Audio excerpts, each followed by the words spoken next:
할렐루야. 오늘 대림절 네 번째 주일입니다. 성탄의 기쁨을 가지고 다시 오실 예수님을 기다리는 귀한 시간이 되겠습니다. 한마디로 이야기하면 대강절은 여러분 준비하는 시간이 되겠지요. 대강 준비하는 것이 아니라 여러분 철저하게 예수님의 오심을 준비하면서 우리는 우리 인생을 준비하는 그러한 시간들이 되겠습니다. 성경에 보게 되면 준비한다는 말이 참 많이 나오고 있어요.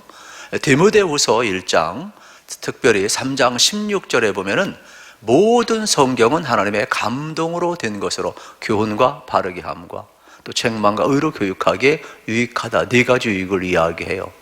그러면서 이제 17절에서 뭐라고 이야기하냐면 이는 하나님의 사람을 온전하게 하며 모든 선한 일을 행할 능력을 갖추게 하려 함이라 그랬어요. 바로 하나님의 사람을 온전케 하고 모든 선한 일을 행할 능력을 갖추게 하려 함이라. 한마디로 이야기하면 그리스도인들은 어떤 삶을 살아가냐? 준비된 삶을 살아가는 거예요. 특별히 여러분들이 하나님의 은혜가 여러분에게 임하면 하나님이 귀하게 쓰시지만 준비된 인생은 하나님이 더 크게 쓰심을 믿으시기를 우리 주님의 이름으로 축복합니다. 제 경험으로도 마찬가지가 되겠습니다. 잘 준비한 사람이 대부분 성공을 합니다. 준비되지 않은 사람은 성공할 확률이 좀 낮지요. 물론 하나님의 은혜가 부어지면 우리가 여러분 또 하나님이 쓰시기도 합니다만은 준비되었을 때 얼마나 더 잘 하나님이 쓰시겠어요. 설령 실패를 하더라도 준비된 사람은 그 실패를 통해서 더 큰 성공 때보다 더 많은 것을 배우는 것을 우리는 볼 수가 있게 되겠습니다. 그래서 주의 일을 하는 사람들, 믿음으로 살아가는 사람들은 항상 우리가 준비하면서 살아가야 되는 것입니다. 이 대강절을 철저하게 준비하며 지키는 사람은 놀라운 사실 하나 발견하는데 그게 바로 뭐냐면 내가 주님을 맞이할 준비를 하는 것보다 하나님이 우리를 맞이하기 위하여 준비한 그 준비가 얼마나 큰가를 우리는 발견하게 된다는 사실이에요. 예수님이 이 땅에 오시기 위해 하나님이 영원전부터 준비하셨음을 바라보게 되는 것입니다. 그래서 예수님의 오심은 만세전부터 계획하셨고 하나님의 세밀하심과 철저하게 준비하심으로 예수님이 오셨어요. 그래서 예수님의 오심이 구원의 소식이고 예수님이 오셨을 때 생명의 역사가 나타나고 예수님이 오셨을 때 여러분 이 땅에 진정한 평화가 임한 것을 우리는 알게 되는 것입니다. 그만큼 예수님은 이 땅에 오셨을 때에 생명의 역사를 불러일으킨 놀라운 힘이 있었음을 발견하게 되는 것입니다. 그래서 이 대강절을 우리가 의미를 알고 지키다 보면은 주님 오심을 준비하는 것이 얼마나 귀한가를 깨닫게 되고 큰 은혜를 받게 되는 것입니다. 예수님의 탄생을 준비하기 위한 다양한 모습을 성경은 소개를 하고 있어요. 그래서 이제 성탄의 계절 아닙니까? 여러분이 신앙생활하면서 성탄절 설교를 얼마나 많이 들었겠습니까? 저도 이제 마태, 마가, 누가, 요한 이 사복음서를 통하여서 예수님의 오심에 대해서 이제 계속해서 말씀을 전하고 있지요. 여러분 마태복음에서 예수님의 오심은 그냥 오심이 아니에요. 이사야 선지자 예언을 통하여서 뭐라고 그랬습니까? 보라 처녀가 잉태 아들을 낳으리니 그 이름을 임마누엘 하리라 말씀하고 있어요. 예수님 오시기 700여 년 전에 예언하고 700년 후에 성취되었다는 거예요. 그래서 마태는 철저하게 준비한 사건으로 예수님의 탄생을 소개하고 있는 장면을 보게 되는 것입니다. 마가도 마찬가지가 되겠죠. 마가도 여러분 하나님의 아들 예수 그리스도의 복음의 시작이라 그랬어요.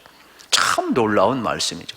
예수님이 오심으로 말미암아 우리 인생 컴퓨터에서 리셋을 하듯이 다시금 시작할 수가 있는 거, 다시금 재창조할 수가 있는 거예요. 다시금 죄인된 우리가 그리스도와 함께 인생을 새롭게 출발할 수가 있는 것이죠. 그래서 복음의 위대한 역사, 예수님의 오심은 인류의 역사를 바꿔놓고 내 인생을 변화시키는 리셋과 같은 놀라운 은혜가 주어지고 있음을 소개하고 있는 것이죠. 요한복음은 더 기가 막힙니다. 요한복음에 보면 태초의 말씀이 계시니라 그랬어요. 여러분 예수님이 누구냐? 태초부터 계셨던 하나님이라는 거예요. 그래서 태초부터 여러분, 하나님께서는 아들을 보내시기 위해서 함께 있던, 왜요? 사람의 모양으로 오지 않으면 하나님을 알 수가 없어요. 그렇기 때문에 하나님은 자기를 비워 희생해야만이, 인간의 몸으로 와야만이 여러분, 사람이 하나님을 알 수가 있어요. 하나님은 초월자예요. 보이지 않아요. 그렇기 때문에 보이는 하나님을 알려면 인간의 모양을 올 수밖에 없어요. 그래서 요한복음은 아주 깊이 있게 태초부터 하나님 말씀이 계셨다, 이렇게 우리에게 소개하는 장면을 보게 되는 겁니다. 오늘 누가복음은 역사가요, 의사였던 누가는 아주 과학적이고 합리적으로 우리에게 이 사건을 소개를 해주고 있습니다. 그러면서 역사 속에 왔었던 세례 요한과 맞물려서 예수님의 탄생을 이야기하고 있어요. 예수님보다 6개월 전에 왔던 세례 요한, 가브리엘 천사가 수태고지하고 또 6개월 후에 마리아에게 예수님의 탄생을 수태고지하는 내용을 보게 되는 것입니다. 우리가 잘 아는 것처럼 제사장이었던 사가랴 또 엘리사벳, 참 대단한 아론의 후손이고 여러분, 참 대단한 사람들이거든요. 그런데 제사장이 의롭게 살았음에도 자녀가 없었어요. 그런데 가브리엘 천사가 나타나서 사가랴에게, 성전에서 일하고 있는 사가랴에게 이야기를 하는 거예요. 내게 아들을 낳을 것이다. 사가랴가 물어요. 내 나이가 몇인데, 엘리사벳 나이가 몇인데 이게 어떻게 가능합니까? 이야기하는 내용을 우리는 이제 볼 수가 있게 되겠습니다. 그리고 나서 마리아에게 가서 이제 수태고자 하는 장면을 이제 우리는 볼 수가 있지요. 오늘 26절을 이렇게 시작을 합니다. 같이 한번 읽겠습니다. 여섯째 달에 천사 가브리엘이 하나님의 보내심을 받아 갈릴리 나사렛이란 동네에 가서, 세례 요한 수태고지를 하고 6개월 후에 가브리엘 천사가 하나님의 보내심을 받았어요. 가장 가난한 동네 나사렛에 살고 있는 마리아에게 가서 수태고자 하는 장면을 보게 되는 겁니다. 그런데 그 내용이 얼마나 참 귀한지 몰라요. 28절을 같이 읽겠습니다. 그들에게 들어가 이르되 은혜를 받은 자여 평안할지어다. 주께서 너와 함께 하시도다 하니. 아멘. 세 가지 인사죠. 여러분, 은혜 받은 자여 평안할지어다. 주께서 너와 함께 하시도다. 놀라운 축복이에요. 이 축복이 여러분의 것이 되기를 축복합니다. 여러분, 이 세상에서 가장 행복한 사람이 누구예요? 은혜 받은 자 아니겠어요? 마리아는 가장 가난한 동네 갈릴리에 살았어요. 무명의, 어떻게 보면 여인이에요. 그것도 17세 정도밖에 안 돼요, 학자들의 고증에 의하면. 그런데 그는 하나님 앞에 쓰임받는 은혜를 받았어요. 동정녀의 은혜를 받았어요. 예수님을 탄생하는 은혜를 받았어요. 그뿐만 아니라 성령으로 잉태되는 경험을 했어요. 그리고 하나님의 말씀 수태고지가 있어요. 그대로 이루어지는 놀라운 순종의 축복을 받았어요. 저는 여러분들이 이 은혜가 여러분의 것이 되기를 우리 주님의 이름으로 축복합니다. 그리고 이 평안할지어다, 샬롬이 되겠죠. 여러분, 우리 사이가 평강이 없잖아요. 이거 지금 내전 상태잖아요. 전쟁 아니에요? 우리 겉으로 웃고 있지만 속으로 그냥 서로 그렇지 않습니까? 진짜 이 땅에 주님이 오셔야 돼요. 그래서 주님이 평화의 날개를 달아주기를 우리 주님의 이름으로 축복합니다. 그래서 샬롬, 평강이, 주님이 다스림이 정말로 필요하구나. 평안할 줄, 너무 불안하잖아요. 두렵잖아요. 우리 믿음으로 산다는 것은 두려움을 몰아내고 평강 가운데 사는 것 아니겠어요? 그게 하나님의 나라죠. 여러분, 이 시간도 평강의 은혜가 여러분의 것이 되기를 축복합니다. 그리고 더 놀라운 축복이 있잖아요. 주께서 너와 함께 하시도다. 얼마나 놀라운 축복인지 모릅니다. 오늘 이 말씀을 통해서 우리가 다시 한번 첫 번째 예수 탄생을 마리아에게 수태고자 하는 장면을 이제 보게 되는데, 29절 30절을 우리 다시 한번 확인하겠습니다. 처녀가 그 말을 듣고 놀라 이런 인사가 어찌함인가 생각하며 천사가 이르되 마리아여 무서워하지 말라. 내가 하나님께 은혜를 입었느니라. 놀랍죠? 처음에는 두렵죠. 놀랍죠. 당연한 반응이에요. 그런데 가브리엘 천사가 뭐라고 이야기합니까? 은혜 받은 자요. 은혜가 임하고 나니까 두려웠던 순간 두려움이 나가는 거예요. 저는 여러분 속에 이 두려움이 있잖아요.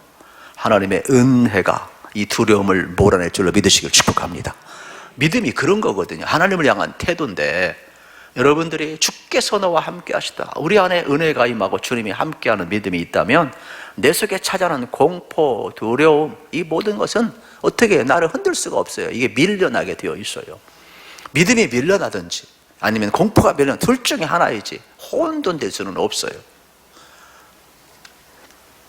지금 마리아는 두려움 속에 있었지만은 은혜가 임하고 나니까 두려움은 몰아내져 가고 있음을 이제 보게 되는 겁니다. 더 이상 놀라지 않고 있어요. 그래서 31절에 놀라운 사건이 여러분 나오죠. 보라, 처녀가 잉태 아들을 낳으리니 그 이름을 예수라 하라.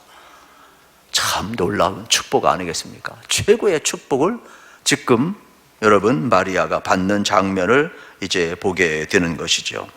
그래서 32절 33절에 보면 예수님이 어떤 분인가까지 알려주는 장면이 나와요. 같이 한번 읽겠습니다. 그가 큰 자가 되고 지극히 높으신 이 아들아 일컬어질 것이요 주 하나님께서 그 주상 다윗의 왕위를 그에게 주시리니 영원히 야곱의 집을 왕으로 다스릴 것이며 그 나라가 무궁하리라. 아멘. 그가 누구냐? 하나님의 아들이라는 겁니다. 하나님이라는 겁니다.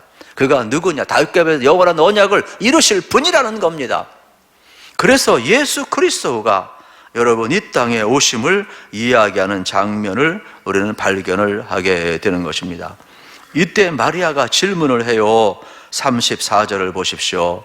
인간적인 당연한 질문을 할 수밖에 없죠. 마리아가 천사에게 말해 나는 남자를 알지 못하니 어찌 일이 있으리까? 당연한 것 아니겠습니까? 마리아는 이렇게 질문할 수밖에 없어요. 그런데 은혜를 입고 나니까 이 자세는 거부하고 의심하는 자세가 아니죠. 하나님이 하시고자 하신다면 주의 능력이 그를 덮고 있기 때문에 기꺼이 순종하겠다는 자세를 볼 수가 있게 되겠습니다. 그런데 의문을 가진 사가랴는 여러분 누가복음 1장 18절에서 이 수태고지 사건을 받았을 때 뭐라고 이야기를 하느냐, 이렇게 이야기를 합니다. 사가랴가 천사에게 이르되 내가 이것을 어떻게 알리오? 내가 늙고 아내도 나이가 많으니이다 그랬어요. 불가능하다는 거예요. 그래서 표적을 구해요. 믿지 아니하니까 표적을 구하니까 결국 어떻게 돼요? 세례 요한을 낳을 때까지 6개월간 어떻게 되는 거예요? 여러분 벙어리가 되잖아요. 벙어리가 되는 거예요. 똑같은 사건인데 당연해요. 인간의 이성으로 감당할 수 없죠.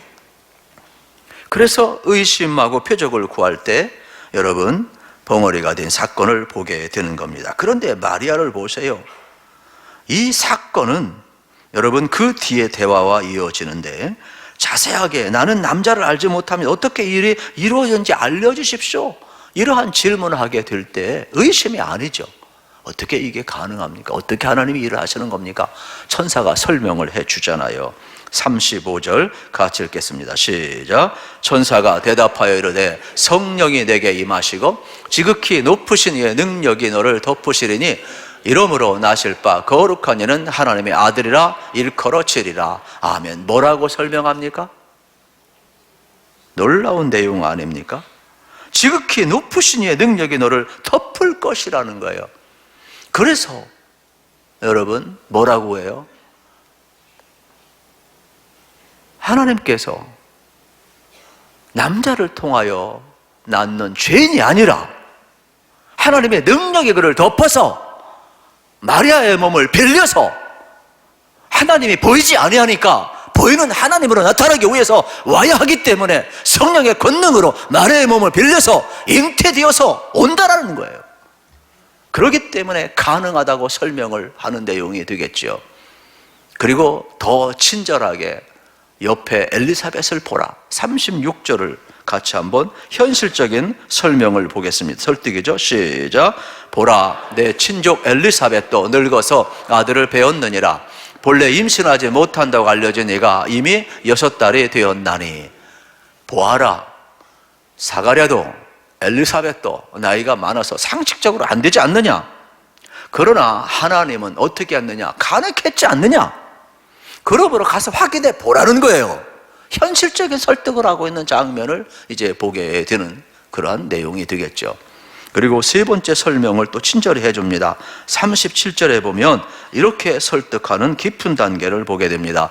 대저 하나님의 모든 말씀은 능하지 못하심이 없느니라. 여러분 믿습니까? 하나님의 말씀은 능치 못함이 없다라고 이야기하는 내용이 되겠죠. 그래서 마리아는 이제 38절에 보면 주의 말씀대로 이루어지기 원하는 순종의 자세를 이제 보게 되는 것입니다. 우리가 여기서 가장 중요한 것 가운데 하나가 뭐냐면 35절로 돌아가야 되는데, 지극히 높으신 이의 능력이 너를 덮을 것이라는 겁니다. 여기 덮다라는 것은 우리가 구약 성경에 보면 하나님의 구름이 덮었다 그래요. 이스라엘 백성들을 애굽에서 나오게 하고 모세를 시내산에 부르고 하나님의 구름이 빽빽히 덮였다 그랬어요. 또 에스겔서에 보게 되면 성전에 하나님의 임재가 가득 구름이 빽빽히 덮였다 그랬어요. 이스라엘 백성들 하나님의 구름기둥 불기둥으로 여러분 인도하시면 우리는 기억을 하죠. 그래서 여기 덮였다는 말은 하나님의 능력이 그를 덮었다, 이러한 내용의 말씀이 되겠습니다. 그만큼 구름은 보호장치와 하나님의 임재를 상징하고 있습니다. 거룩하신 하나님을 직접 보면 죄인은 다 죽게 되어 있어요. 그렇기 때문에 보호장치로 구름의 임재가 있음을 우리는 보게 되는 것입니다. 예수님이 변화산에 있을 때 변형된 모습 뭐라고 표현하냐? 구름이 여러분 어떻게 했다고요? 덮는지라 그래서 이게 누가복음 9장 34절에 기록되어 있어요. 이 말도 뭐냐면 하나님의 능력이 그를 덮었다, 이러한 내용이 되겠죠. 원래 예수 그리스도의 모습이 얼마나 빛났던지 베드로가 여기에 초막셋을 짓고 내가 살고 싶다고 할 정도로 그 영광의 광채는 빛났던 것을 보게 됩니다. 그래서 이 구름이 빽빽히 덮는 장면을 우리는 이제 보게 되죠. 모세와 엘리야와 이 환상 가운데 대화하는 장면을 보지 않습니까? 그런데 문제는 뭐냐면 산 아래서는 제자들이 하나님의 능력이 덧입혀지지 않다 보니까 귀신 들린 아이 하나를 데리고 왔는데 고쳐달라고 해도 고치지를 못해요. 그래서 결국은 이 아버지가 낙담을 하고 예수님이 내려왔을 때 와서 고자질을 해요. 예수님, 당신의 제자들은 내 아이 하나 고치지 못하나이다. 예수님, 할 수만 있으면 내 아이 좀 고쳐주세요. 이때 예수님이 한마디 하시죠. 할 수 있거든이 뭐냐? 믿는 자에게는 능치 못함이 없다라고 말씀하고 있어요. 이 시간도 마찬가지예요. 여러분, 주의 말씀이 여러분 가운데 임하면 말씀대로 이루어지기를 믿으시기를 축복합니다. 할 수 있거든이 아니에요. 주의 능력이 임하면 이렇게 역사가 나타남을 우리는 발견하게 되는 것입니다. 그래서 우리는 기도해야 되는 것 아니겠습니까? 주님의 능력이 여러분 우리를 덮을 때 주님의 뜻을 따를 수가 있고, 주님의 능력이 우리를 덮을 때에 우리는 내 힘이 아니라 하나님의 힘으로 감당할 수가 있음을 발견하게 되는 겁니다. 그래서 우리가 기도해야 돼요. 여러분, 기도하면 하나님의 능력이 덮고 역사할 줄로 믿습니다. 여러분 기도하실 때 꼭 이제 앞으로는 이렇게 기도하세요. 말씀을 오늘 붙드시고 주의 능력이 나를 덮으셔서 기도하시고, 주의 능력이 우리 가정을 덮으셔서 기도하시기를 축복합니다. 주의 능력이 신앙교회를 덮으셔서 기도하기를 축복합니다. 주의 능력이 이 나라 이 민족을 덮으셔서 기도할 수 있어야 되는 것이죠. 우리의 힘, 우리의 지혜가 아닌 것이죠. 그래서 우리는 자수성가가 아니라 신수성가로 살아야 된다고 여러분 계속 말씀을 드리고 있음을 보게 되는 것입니다. 주의 권능이 덮을 때 상상도 못할 여러분 천국의 일들이 벌어지는 거예요. 여러분 기도해 보세요. 상상도 못할 홍해바다가 갈라질 줄로 믿습니다. 여러분 기도해 보세요. 상상도 못할 광야에 만나 메추라기가 내릴 줄로 믿으시기를 축복합니다. 기도하면 하나님이 역사하는 거예요. 이 주님의 권능이 덮을 때 우리 힘과 지혜가 아닌 거예요. 신앙생활이 무엇인가를 다시 한번 우리가 발견하게 되는 것입니다. 37절에 보면 뭐라고 이야기합니까? 주의 권능이 덮은 사람들이 일어난 현상, 하나님의 모든 말씀은 능하지 못함이 없느니라 이야기하고 있어요. 여러분 단순히 마리아에게 수태고지만 한 것이 아니죠. 예수님의 태어남만 알린 게 아니죠. 예수님의 오심으로 구원의 역사가 나타나고, 예수님의 오심으로 그 안에 생명의 역사가 나타나고, 예수님의 오심으로 말미암아 평화의 역사가 나타나고, 예수님의 오심으로 말미암아 하나님의 나라가 있다가 임하게 되고, 그 안에는 놀라운 역사가 나타나고 있음을 우리가 보게 되는 건 낫고 끝난 것이 아니죠. 하나님의 말씀은 능하지 못함이 없다라고 이야기하고 있음을 발견할 수가 있게 되겠습니다. 사실 우리가 창세기 18장에 보면은 하나님께서 아브라함에게 이제 내년 이맘때에 네가 아들을 낳으리니 내 씨가 되리라 그랬을 때, 하나님 내 나이가 몇인데 어떻게 가능합니까? 그 대화를 옆에서 이제 어떻게 보면 집안의 커튼 뒤에서 듣고 있다가 사라가 웃잖아요. 하나님이 피식 웃고 비웃으니까 너 왜 비웃냐 그러잖아요. 사라가 안 웃었습니다 그랬잖아요. 근데 하나님께서 뭐라고 이야기해요? 네가 웃었으니까 그 낳는 아들을 이삭이라 그래, 웃음이라 이렇게 하잖아요. 아브라함도 믿기 어려운 거고요, 사라도 믿기 어려운 거예요. 어느 때 이게 가능하느냐? 주의 능력이 임할 때 가능한 거예요. 그렇기 때문에 하나님의 여러분 능력이 덮으면 말씀은 불가능하지만 홍해가 어떻게 우리 힘으로 갈라집니까? 어떻게 광야에 만나 메추라기가 내립니까? 여러분 주의 능력이 임할 때 가능한 거예요. 그러므로 여러분의 인생 저는 선택했으면 좋겠어요. 여러분의 힘과 지혜로 살아갈 것인지, 하나님 주신 힘과 여러분 주의 능력이 덮으셔서 하나님 은혜로 살아갈 것인지, 저는 하나님의 은혜가 여러분을 덮기를 축복합니다. 우리는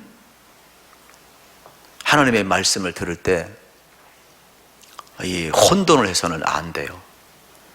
좀 전문 용어를 쓰면 여러분 이 선포되는 설교, 이 말씀을 뭐라고 이야기하면 캐리그마라고 해요. 캐리그마. 그리고 이 선포되는 말씀을 들을 때 나에게 감동되어서 여러분 내게 깨달음을 주는 것을 레마라고 이야기해요. 레마. 그리고 깨달은 그 말씀이 내 인격 속에 들어와서 주님의 성품으로 빚어지는 것을 로고스, 기록된 말씀이라고 이야기를 하는 거예요. 그런데 이거를 분리하면 안 돼요. 성경은 대부분 다 혼용되어서 사용하고 있음을 여러분 알으셔야 되겠어요.